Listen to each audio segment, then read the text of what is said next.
ہندوستان کی سرزمین پر سب سے پہلا لشکر لے کر آنے والا محمد بن قاسم کس لیے آیا تھا؟ 10,000 کا لشکر لے کر صرف اسلامی بہنوں کی عزت بچانے کے لیے آیا تھا۔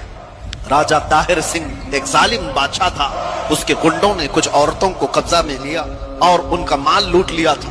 ان عورتوں نے آواز لگائی تھی کہ ہے کوئی ہمارا بھائی جو ہماری مدد کرے ہندوستان سے۔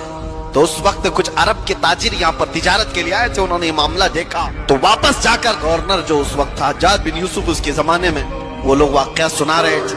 تو اسی واقعہ سنانے کے دوران دربار میں یہ نوجوان محمد بن قاسم جو بھتیجا ہے گورنر کا گزر رہا تھا، سن کر اسے بڑا شاق ہوا۔ پھر اپنے چچا سے کہا چچا جان مجھے اجازت دے، میں ہندوستان جاتا ہوں۔ تجھے دیکھا ہندوستان؟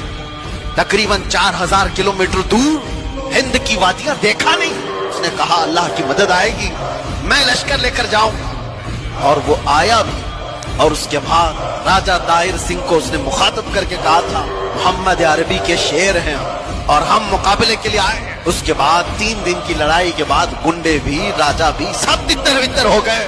اس محمد بن قاسم نے پہلی بار پرچم اسلام لہرایا تھا، اور ہماری نئی پنڈتوں کی لکھی ہوئی کتابوں میں بھی محمد بن قاسم کی تعریف ایسی لکھی گئی ہے کہ ہم نے کسی ایسے جرنیل کو نہیں دیکھا جتنے انصاف کے ساتھ محمد بن قاسم نے اپنا پرچم لہرایا تھا۔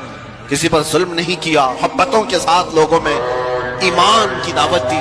سوچئے آپ محمد بن قاسم جو اپنی بہنوں کی عزت کے لیے، اس کے سگی بہنیں کیا ہیں؟ دور اتنے دیش دور رہنے والی پیڑتائیں مظلومائیں، ان کی مدد کے لیے وہ وہاں سے چل کر آیا، جنگ بھی کیا، بہنوں کو آزاد بھی کرایا اور ساتھ ہی ایمان کی دولت بھی تقسیم کیا لوگوں میں۔ لیکن اس کا انتقال ہوا تھا محمد بن قاسم کا 21 سال کی عمر۔